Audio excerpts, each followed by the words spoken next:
What are all the different martial arts? This is Scott Conway. I'm the Soke of Guardian Martial Arts. I teach Guardian Karate, Guardian Jiu-Jitsu, Guardian Kobu-Jitsu. The umbrella art is Guardian Kempo.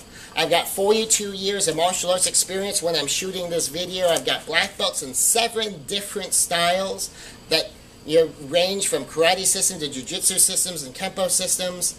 And in answer to your question of what are all these martial arts, this is what I can tell you. I don't know. Nobody knows. From what I've been told, there's about 1,600 martial arts worldwide. Now, I don't know who counted them, but they came up with about 1,600 martial arts. What that means is there's so many arts out there, nobody knows anything about all of them. We don't even know the names of all of them. That I might be able to guesstimate on dozens of them, maybe 100, 150 of them, maybe, but think about that. That's still less than 10% out there, and that's not even knowing anything about the styles. So one of the things when you're looking at martial arts, some of the more common ones out there, you see Taekwondo, basically it's the Olympic sport martial art.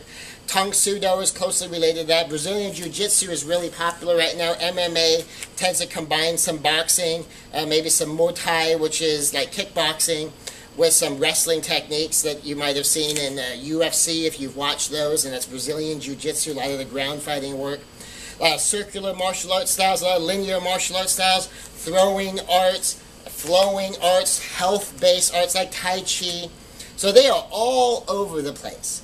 So here's one of the things that you do to help you sort through it. Just start to figure out a little bit about what you want out of a martial art. Do you want, first off, to be safe in your training? One of my former students who wanted to kind of train more hardcore than we do here came back. He was so proud. He got knocked out for his first time. It was kind of a badge of honor in his new school. Now, we don't like to knock people out. We like to train safely. My basic idea is I'm training so I don't get beat up. Why do I want to get beat up? Well, I'm learning to not get beat up. And so that's a philosophy here.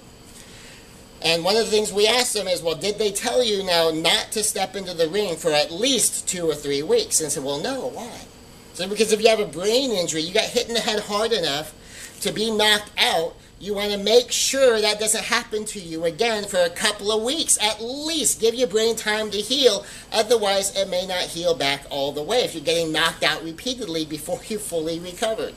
So it's a philosophy here that we are more willing to become safe in combat a little more slowly in order to be safe on our way getting there, because 2 out of 3 people will go their whole lives and not need to use a meaningful level of martial arts to protect themselves because they're not a victim of a meaningful level of violence.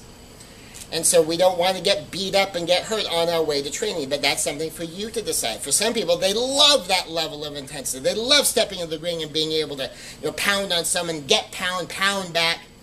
We don't do that here. So decide kind of what you're looking for, what you want a martial art to do for you.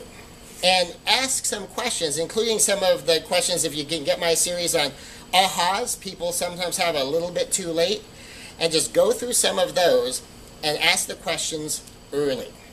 So for us, you're going to train safe to be safe, you're going to learn effective self-defense, you're going to get life system training, you're going to learn principles, concepts, and philosophy that's going to help you across the board your entire life. You're going to see how the physical reflects the philosophical, how the philosophical reflects the physical, how come we do so many different things and we weave them all together. That's the way we train. Different martial arts will train differently. So just as you go by, just ask some questions. Starting off with, what are you looking for in a martial art? If you're not really sure, make sure you visit a minimum of 3 schools and talk to them, and never, ever, ever sign up for one until you've had a chance to think about it. This is Scott Conway, the GQ Dojo, letter G, letter Q, DOJO.com.